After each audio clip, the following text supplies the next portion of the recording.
আজ সকালটা ছিল একটু অন্যরকম। দাদু দাদি ঘুম থেকে উঠেই দেখলেন মিম দাঁড়িয়ে আছে তাদের প্রিয় গরু লালুর সামনে। মিমের হাতে একটা বালতি আর পুরনো মগ, চোখে মুখে তার দারুণ উচ্ছ্বাস। মিম বলল, আজ আমি নিজেই আমার পছন্দের গরু লালুকে গোসল করাবো।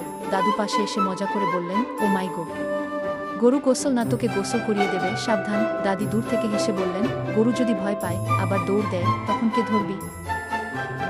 মিম যেই না লালুর গায়ে পানি ঢালতে শুরু করলো, লালু একটু কাঁপলো আর ঝপ করে পানি ছিটকে মিমের মুখে। মিম চোখ মুছে হেসে বলল, দাদু। লালু আমায় স্নান করালো আগে। সবাই একসাথে হেসে উঠল। গ্রামের জীবনের এই মুহূর্তগুলোই সবচেয়ে সুন্দর। গরু শুধু পশু নয়, সে আমাদের পরিবারের একজন সদস্য। আর মিম, সে আজ একটা নতুন অভিজ্ঞতা পেল। লালুর মাথায় হাত বুলিয়ে মিম বলল, লালু, আমি তোমার যত্ন নেব প্রতিদিন। বন্ধুরা, ভিডিওটা ভালো লাগলে লাইক করো আর শেয়ার করতে ভুলো না। ধন্যবাদ।